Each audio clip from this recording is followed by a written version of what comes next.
The other day I made a short on YouTube short, the 60-second video about the conditions to carry your 1911 in, and it turned out to be quite controversial.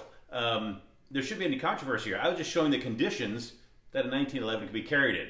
I'm going to go into a little bit more detail. Let's go take a look at that right now.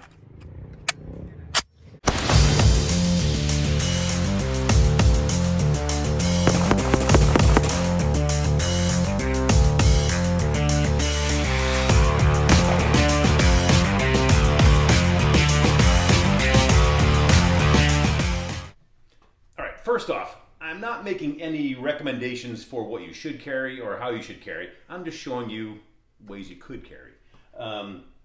Whether you have a traditional 1911 single stack or one of the double stack 1911s, they're going to function the same, you're going to carry the same, they're going to load the same, they're going to feed the same, operate the same. So we'll take a look at the traditional 1911 and we'll go through that, then the three conditions you can carry it. So if you're going to carry a 1911, the first condition you could carry it in, what's called condition 3, is you'd have a loaded magazine. These are dummy rounds, obviously. You'd have that magazine loaded into the firearm.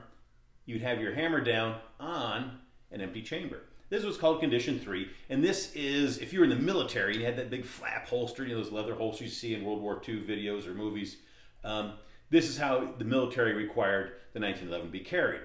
If this was your sidearm, it was a fallback, it was a go-to, you would have time to pull your weapon, jack the slide, put it around the chamber, and then fire it. But for safety reasons, you'd carry it in condition 3.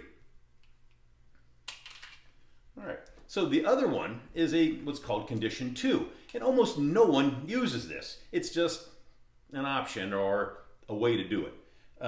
You'd have a loaded magazine. We'd put that in the the 1911, pull your slide back, that would chamber around, employing your grip safety, put a finger on the trigger, finger on the hammer.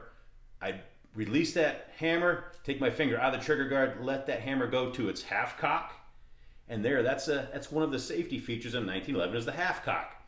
So this is condition 2, loaded mag, round in the chamber, and the pistol is on half cock.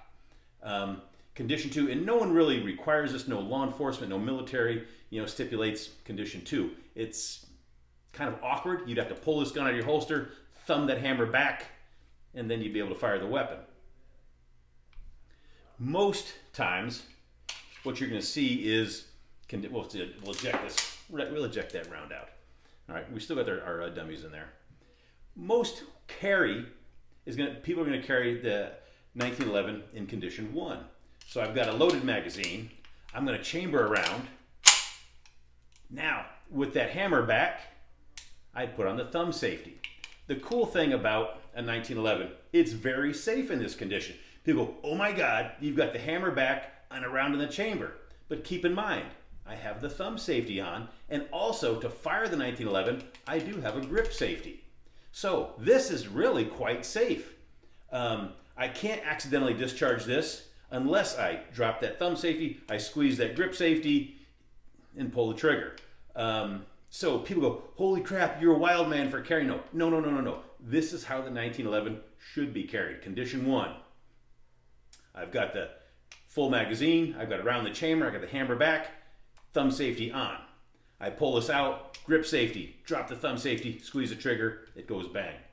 That's what you want to do. All right, so if you're going to carry a 1911 or a clone or even the double stack, round the chamber, loaded mag, hammer back, thumb safety on.